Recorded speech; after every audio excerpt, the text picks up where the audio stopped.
Igreja Batista Novo Horizonte. Um novo horizonte com Jesus em sua vida. Mensagens do coração de Deus para o seu coração.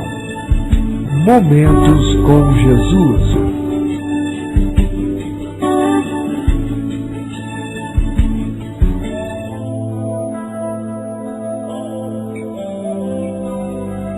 Porque a palavra de Deus é viva e eficaz, e mais cortante do que qualquer espada de dois gumes, e penetra até o ponto de dividir alma e espírito, juntas e medulas, e é apta para discernir os pensamentos e propósitos do coração.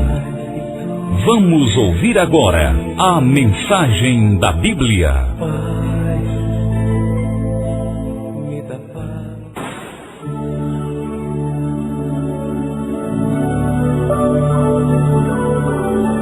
Eu saúdo a amada igreja com a gloriosa paz do Senhor. Amém.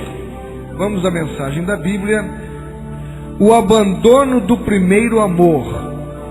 Eu convido a abrir a sua Bíblia no livro de Apocalipse, capítulo 2, e os versículos do 1 ao 7. Apocalipse 2, versos do 1 ao 7. Assim nos diz na santa e gloriosa palavra do Senhor. Ao anjo da igreja em Éfeso escreve: estas coisas diz aquele que conserva na mão direita as 7 estrelas e que anda no meio dos 7 candeeiros de ouro. Conheço as tuas obras, tanto o teu labor como a tua perseverança, e que não podes suportar homens maus, e que puseste à prova os que a si mesmos se declaram apóstolos, e não são, e os achaste mentirosos. E tens perseverança, e suportaste provas por causa do meu nome, e não te deixaste esmorecer. Tenho, porém, contra ti, que abandonaste o teu primeiro amor. Lembra-te, pois, de onde caíste, arrepende-te, e volta à prática das primeiras obras. Senão, venho a ti e moverei do seu lugar o teu candeeiro, caso não te arrependas. Tens, contudo, a teu favor que odeias as obras dos nicolaítas, as quais eu também odeio. Quem tem ouvidos, ouça o que o Espírito diz às igrejas. Ao vencedor, dar-lhe-ei que se alimente da árvore da vida que se encontra no paraíso de Deus. Pai amado, Pai querido, graças te damos, Senhor, por mais este momento em que aqui estamos para ministrar a tua palavra à tua igreja, Senhor. Que não seja eu, mas que seja o teu Espírito que aqui esteja, Senhor, falando para a tua igreja as palavras do teu coração. Abra o nosso entendimento, o nosso discernimento, Senhor, para que possamos compreender e aplicar a tua palavra em nossas vidas. Te oramos e te agradecemos em nome de Jesus. Amém. O abandono do primeiro amor. Essa carta aqui, ela é um pouco mais amena do que foi a carta para Laodiceia. Mas nós encontramos também algumas coisas aqui em que esta igreja foi repreendida. Neste momento aqui da igreja primitiva, era comum, nesta fase aqui, o culto ao imperador. O imperador romano, ele estimulou e estipulou esta prática do culto ao imperador, como se ele fosse um deus. Então as pessoas tinham que adorar ao imperador. E ai daquele que não adorasse ao imperador. Então dá para a gente imaginar, neste contexto de adoração a César, a perseguição que a igreja primitiva sofria neste momento. Ora, dentro da igreja, no âmbito da igreja, na vida em igreja, na vida cristã, eles sabiam que não tinham que prestar adoração ao homem, só devia prestar adoração a Deus. e então a perseguição corria solta aos cristãos da época. Havia nesse contexto muito desvio doutrinário, falsos profetas andavam à espreita, a imoralidade influenciava a igreja e os padrões morais eram completamente decadentes. E este então é o pano de fundo desta narrativa que acabamos de ler. E é exatamente para esta igreja que Jesus Cristo se revela. As 7 igrejas, o alvo da visão de Cristo, elas estão localizadas na província chamada de Ásia. E hoje, que lugar é este? Hoje nós conhecemos como Turquia. É onde hoje é a Turquia, era onde estavam localizadas estas igrejas da Ásia. E Éfeso, ela é mais familiar para nós, porque tem a carta de Paulo aos Efésios, a epístola aos Efésios, todo mundo conhece. Em Éfeso, Paulo fundou esta igreja. Esta igreja floresceu e ela teve dias de grande alegria na presença de Deus. Foi o próprio Paulo quem plantou esta igreja lá.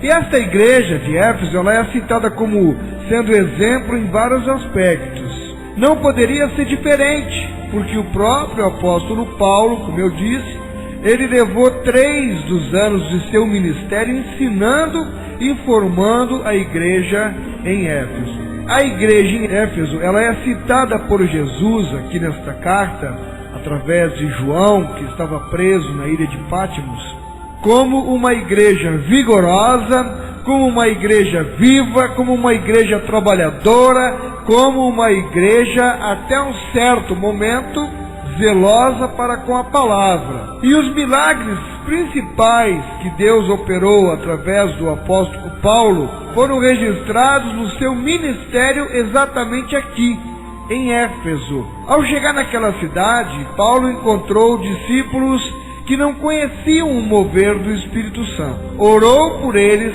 e o Espírito Santo veio em poder sobre aquela igreja. Foi um verdadeiro mover de Deus que se iniciou a partir daí, lá em Éfeso. E Deus, pelas mãos de Paulo, fazia milagres extraordinários. Estão no livro de Atos, no capítulo 19, principalmente a partir do versículo 11. Foi nessa cidade que até as peças de roupa de Paulo eram levadas aos enfermos e os curavam, e os espíritos malignos não resistiam. Foi nessa cidade que pessoas e magos exorcistas judeus tentaram fazer milagres em nome de Jesus, sem conhecê-lo, e foram espancados por espíritos imundos. Você lembra dessa passagem? Foi nessa cidade que os fabricantes das estátuas e miniaturas da imagem da deusa Diana, que era a rainha dos Efésios, Diana dos Efésios, ou também conhecida por Artemis, esses fabricantes de estátua se afundaram, comercialmente falando. Por quê? Porque o Evangelho veio com poder. As pessoas abriram os seus olhos e abandonaram a idolatria, e eles não tinham mais para quem vender as suas imagens de escultura da deusa deles. Foi nessa cidade que muitos, diz a Bíblia, se arrependiam e vinham a público pedir perdão pelas suas obras más. Está em Atos 19, versículo 18. Foi nessa cidade que os magos e os feiticeiros se arrependeram e queimavam os seus livros em praça pública.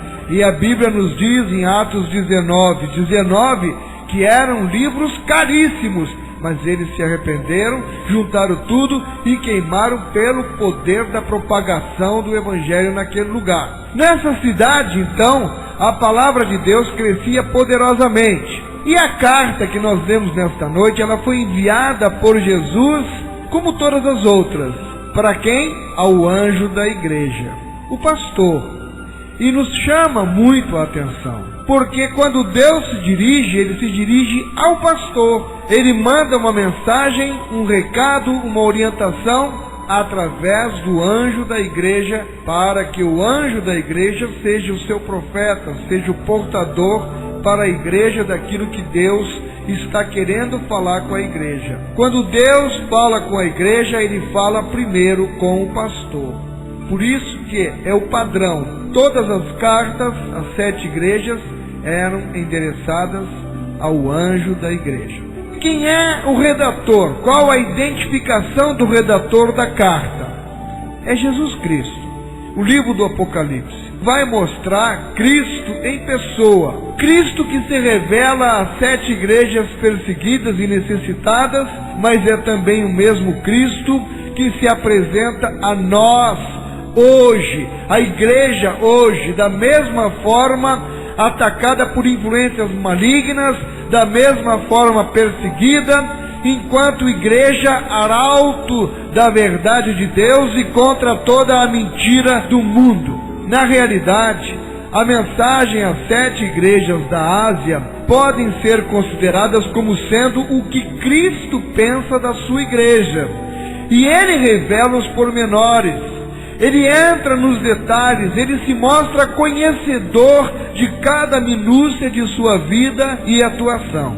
E nós vamos perceber que na maioria das vezes existem elogios e repreensões. De um lado, elogios, de outro lado, repreensões a cada postura, a cada comportamento dessas igrejas, e é exatamente em cima dessas observações do próprio Senhor Jesus Cristo que nos devemos colocar a nossa atenção sobre esses elogios e essas repreensões.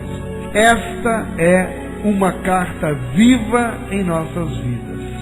Cristo, ele é descrito como aquele que tem na sua destra as 7 estrelas. Qual o significado disso? É um livro profético, mas na própria palavra nós encontramos a explicação do que significa isso. Aquele que tem na sua mão direita, na sua destra, as 7 estrelas. Essas 7 estrelas, elas são os anjos das igrejas. Abra sua Bíblia, uma folhinha antes aí, em Apocalipse capítulo 1 e o versículo 20. Ele explica em Apocalipse capítulo 1, versículo 20. Quanto ao mistério das 7 estrelas que viste na minha mão direita e os 7 candeeiros de ouro, as 7 estrelas são os anjos das 7 igrejas. Muito bem, as 7 estrelas são os anjos das igrejas, das 7 igrejas. A palavra destra nós já vimos, ela significa à direita. Então, o que é que nós entendemos aqui? Que Cristo tem à sua mão direita os verdadeiros líderes da sua igreja, os pastores, os anjos das igrejas estão sob a proteção da mão direita de Jesus. Aleluia!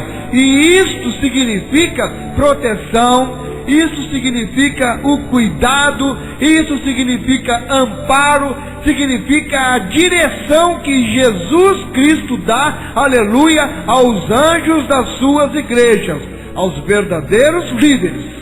Cristo também é descrito como o que anda no meio dos 7 candeeiros de ouro. E o que significa isto? Ainda em Apocalipse 1, verso 20... Quanto ao mistério das 7 estrelas que viste na minha mão direita e aos 7 candeeiros de ouro, as 7 estrelas são os anjos das 7 igrejas. E os 7 candeeiros são as 7 igrejas. Então o que nós entendemos? Cristo tem na sua mão os anjos das igrejas e ele passeia, ele anda no meio das igrejas. Amém? Com ele tem todo o poder. Então os 7 candeeiros é uma linguagem figurada, mas dá explicação aqui na própria Bíblia. E o candeeiro, qual é a função do candeeiro? É iluminar, levar a luz. Amados e queridos irmãos, como igreja de Cristo, nós somos os responsáveis para conduzir a luz ao mundo que está em trevas. Esta é a função da igreja, o candeeiro, levar a luz ao mundo em trevas. Em Mateus 5, 14 ao 16 diz: Vós sois a luz do mundo. Não se pode esconder a cidade edificada sobre um monte, e nem se acende uma candeia para colocá-la debaixo do alqueire, mas no velador, e alumia a todos os que se encontram na casa. Assim, brilhe também a vossa luz diante dos homens, para que vejam as vossas boas obras e glorifiquem ao vosso Pai que está nos céus. A palavra do Senhor também com relação a isso nos diz em Filipenses capítulo 2, versículo 15: para que vos torneis irrepreensíveis e sinceros, filhos de Deus, inculpáveis no meio de uma geração pervertida e corrupta. No meio da geração pervertida e corrupta, e ele diz: na qual resplandeceis como luzeiros no mundo. Aleluia! Então nós vamos ver no decorrer da carta à igreja em Éfeso a aprovação por parte de Jesus de certas obras. Fidelidade no viver diário. No versículo 2 diz: conheço as tuas obras, tanto o teu trabalho como a tua perseverança. A palavra obras aqui refere-se aos serviços espirituais que a igreja prestava ao Senhor. A palavra trabalho aqui, ela tem a ver com o esforço que produz serviço, à custa de suor, à custa de sofrimento. Esse é o trabalho. Era uma congregação ativa e trabalhadora na obra de expandir o Evangelho. Jesus está dizendo a eles que os reconhecia dessa forma, como uma igreja ativa na divulgação do Evangelho, uma igreja trabalhadora. E a palavra perseverança, ela revela a atitude de persistência no esforço que conduz às obras. Irmãos, pensem comigo. A justificação pela graça nos aproxima de Deus, nos torna filhos, nos traz a salvação, mas a justificação pelas obras nos faz amigos de Deus. Por quê? Porque nós estamos fazendo aquilo exatamente que Jesus fez entre nós: cuidar, proteger, ajudar, abençoar. Será que como igreja nós podemos igualmente ouvir esses mesmos elogios de Jesus? Será que nós hoje estaríamos à altura de receber este elogio do Senhor Jesus?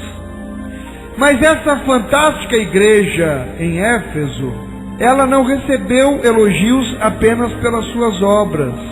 A segunda observação que Jesus faz é: conheço a tua perseverança e suportastes provas por causa do meu nome.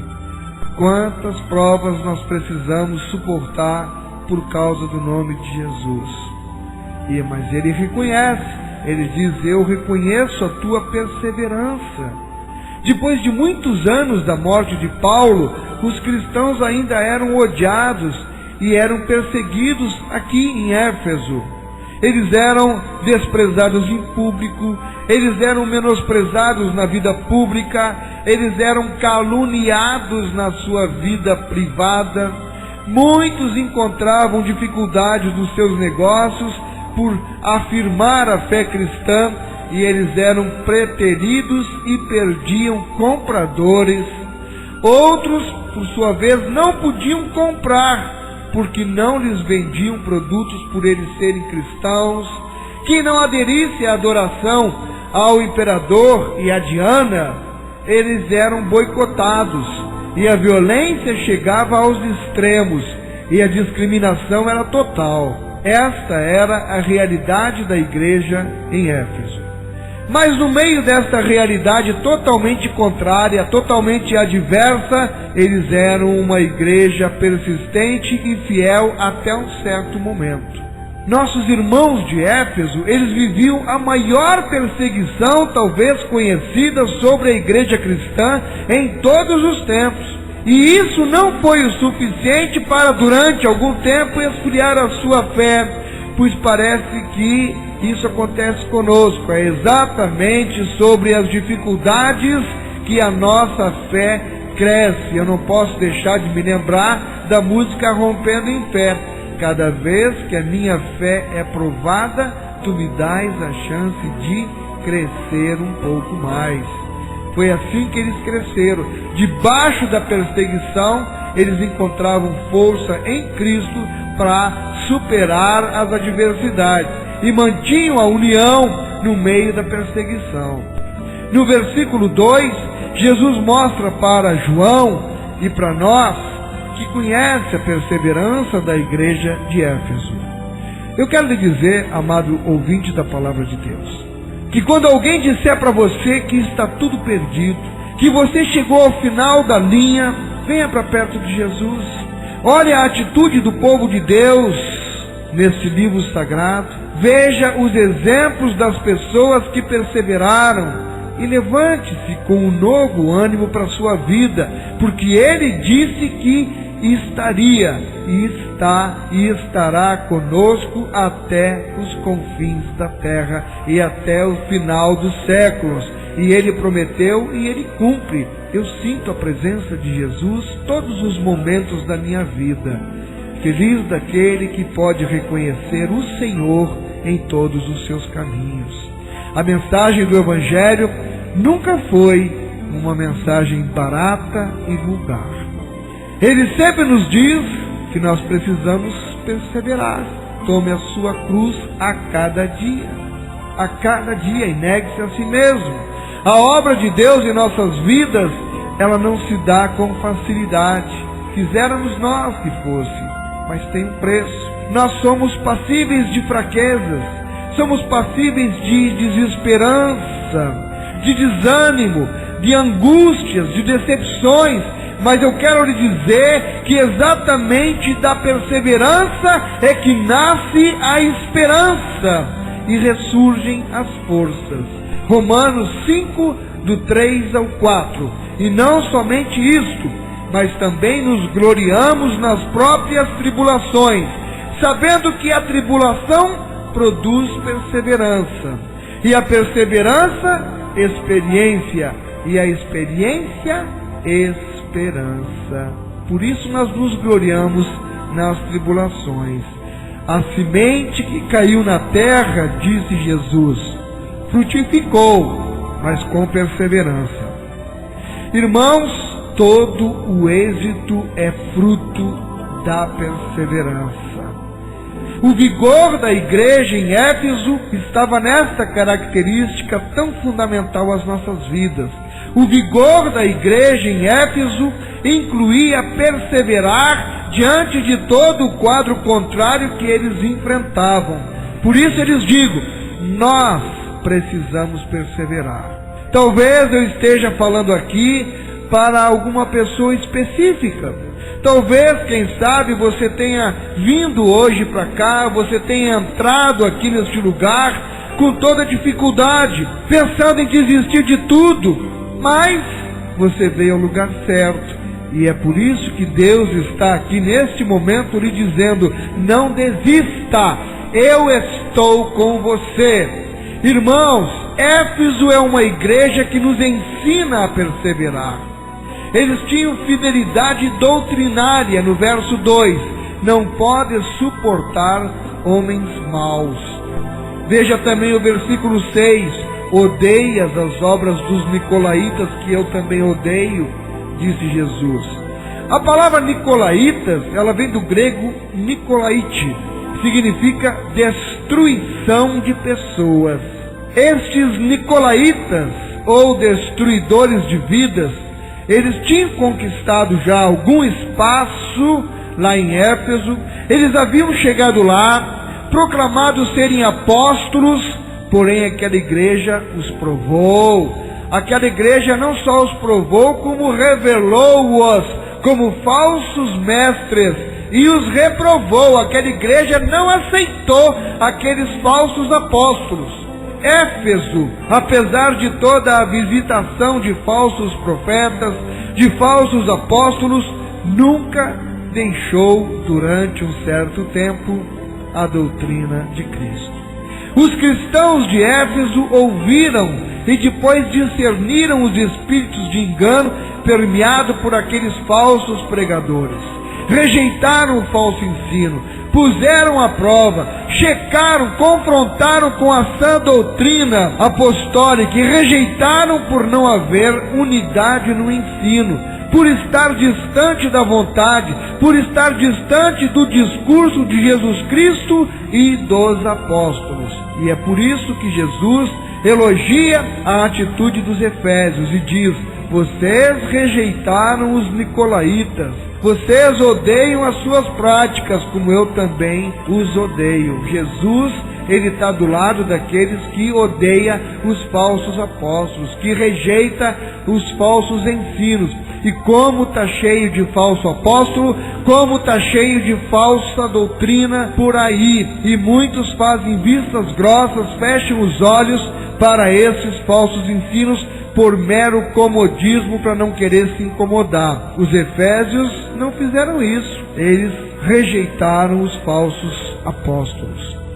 A igreja de hoje, ela está mais necessitada do que nunca de ser uma igreja ortodoxa, sim, fiel ao ensino deste livro que é a Bíblia e de nosso Senhor Jesus Cristo. O que nós estamos vendo no palco da igreja do século 21 é absurdos doutrinários, ensinos enganosos, fragilidade doutrinária, ventos de doutrina enganosa. E este exemplo positivo dos Efésios é a igreja que Jesus deseja. Esse é o sentimento expresso pelo Senhor Jesus em sua revelação final nas páginas deste livro.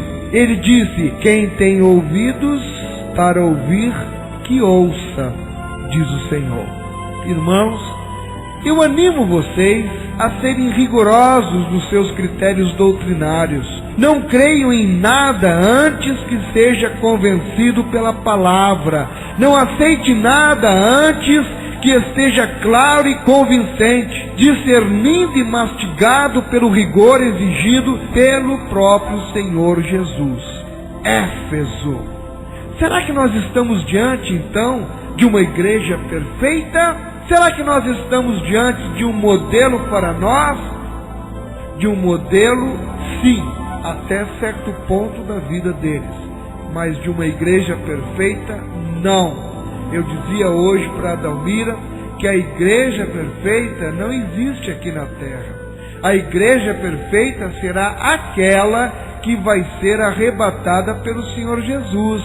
Mas enquanto aqui na terra, nem Éfeso, nem nenhuma igreja é ou será perfeita. Na realidade não existe e nunca existiu igreja perfeita.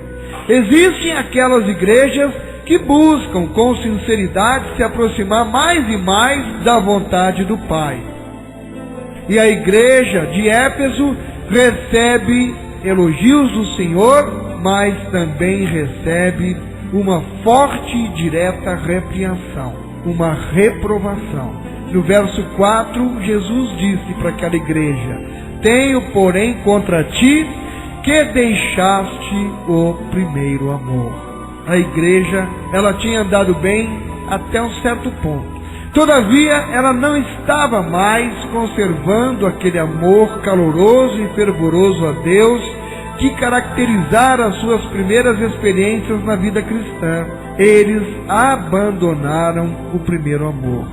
O que é abandonar o primeiro amor? É aquele ardor que no começo da conversão a gente experimenta. E quando nós nos tornamos de repente mornos, perdemos aquele ardor. E principalmente quando começamos a fazer certas concessões aqui e ali na nossa caminhada, nós abandonamos o primeiro amor, nos distanciamos do primeiro amor, que é Jesus. E esta igreja chegou um certo momento, eles vinham tão bem, mas se distanciaram do primeiro amor e mereceram aqui a reprovação de Jesus. Eles tinham deixado de lado o verdadeiro motivo da vida cristã, que é o amor. A igreja em Éfeso, ela parecia perfeita, ela realizava milagres, maravilhas, era conhecida pela sua fidelidade doutrinária, elogiada por Cristo em vários aspectos, mas lhe faltou o principal, lhe faltou o amor. Irmãos, tudo quanto nós fazemos para Deus passa a ser mero ativismo se não for feito com amor e de coração. Em 1 Coríntios, capítulo 13, os versos de 1 ao 3, diz assim: ainda que eu fale as línguas dos homens e dos anjos, se não tiver amor, serei como o bronze que soa ou como o símbolo que retine. Ainda que eu tenha o dom de profetizar e conheça todos os mistérios e toda a ciência, ainda que eu tenha tamanha fé a ponto de transportar montes, se não tiver amor, nada serei. E ainda que eu distribua todos os meus bens entre os pobres, e ainda que entregue o meu próprio corpo para ser queimado, se não tiver amor, nada disso me aproveitará.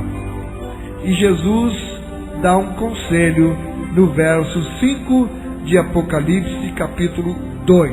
Lembra-te, pois, de onde caíste, arrepende-te e volta à prática das primeiras obras. Este é o conselho. A recomendação que Cristo faz à igreja em Éfeso, ela envolve, e observe aí, 3 verbos. Os verbos lembrar, arrepender e voltar. Lembrar, eles deveriam recordar do início da sua vida cristã. Deveriam lembrar do entusiasmo que caracterizava as suas reuniões. Deveriam lembrar do amor ardente que havia entre eles. As lembranças, elas devem nos levar a corrigir os nossos passos errados. Arrepender-se de um serviço que passou a ser feito sem amor, de um serviço que passou a ser feito apenas por religiosidade, de uma vida cristã vazia. Eles precisavam se arrepender. E o terceiro verbo, voltar. Voltar àquele primitivo espírito de serviço que brota de um coração cheio de amor. Cristo avisa que se não houver uma correção, se não houver um retorno ao primeiro amor, se não houver um retorno às práticas cristãs no Espírito Santo, eles perderiam o direito de existir como igreja. Cristo, inclusive, ameaça remover aquele candeeiro, aquela igreja, do seu lugar. O candeeiro é a igreja. E ele diz aqui no verso 5, na parte B: se não, venho a ti e moverei do seu lugar o teu candeeiro, caso não te arrependas. Remover aquela igreja do seu lugar. No verso 7, há uma expressão interessante: quem tem ouvidos para ouvir, ouça o que o Espírito diz. Irmãos, aqueles que têm percepção espiritual, eles são aconselhados aqui a escutar. Deveriam estar alertas à voz de Deus e se pôr em guarda contra a apatia espiritual, que é o inimigo mortal da igreja. Será que nós estamos vivendo um momento, quem sabe, de apatia espiritual? Ouvimos a palavra, concordamos, sacudimos a cabeça, mas permanecemos apáticos espiritualmente. Não há coisa pior do que uma igreja indiferente ao plano de redenção de Deus para a humanidade. Uma igreja que faz as coisas apenas por fazer, sem amor e consciência da real vontade de Deus, uma igreja assim não pode ficar impune. Portanto, o que Jesus estava, em outras palavras, dizendo àquela igreja era: pare, pense, veja onde você caiu, se corrija, se arrependa e volte a viver aquela mesma vibração do primeiro amor. E é isso exatamente que hoje ele diz para mim e para você: pare, pense, veja onde você esfriou e volte para o primeiro amor. E finalmente a promessa. Na parte B do verso 7 ele diz: ao que vencer, dar-lhe-ei a comer da árvore da vida que está no meio do jardim de Deus. Aleluia! A árvore da vida, aquela que foi proibida para Adão e Eva, Ele está reservando para nós e diz que está nos esperando com este fruto da árvore da vida lá no paraíso, lá no céu. Lá, a árvore da vida eterna. Ele vai dar ao vencedor, dar-lhe-ei de comer da árvore da vida que está no meio do jardim de Deus. Essa ideia de vitória é verdadeira. Deus tem vitória para mim e para você. Ele tem vitória esperando por nós. Essa ideia de vitória, ela é uma das principais características, inclusive, do livro do Apocalipse. O que é vitória aqui? Significa sair vitorioso das circunstâncias adversas em que nós nos encontramos. Apocalipse 6, no verso 2. Vi então, e eis um cavalo branco, e o seu cavaleiro com um arco, e foi-lhe dada uma coroa, e ele saiu vencendo e para vencer. Ele já saiu vencendo e para vencer. Essa é a ideia de vitória. Eles deveriam sair vitoriosos no combate, lá em Éfeso, às doutrinas falsas, no retorno ao primeiro amor, às primeiras obras, e manterem a pureza da fé. E no contexto do livro, viver uma vida vitoriosa, viver uma vida de vitória, significa viver uma vida de serviço para Deus com o coração cheio de amor. A quem estiver vivendo assim, o Senhor promete os frutos do jardim de Deus. Irmão, Deus não deixa de atender ao seu povo em tempos de necessidade. Cristo não está indiferente às atividades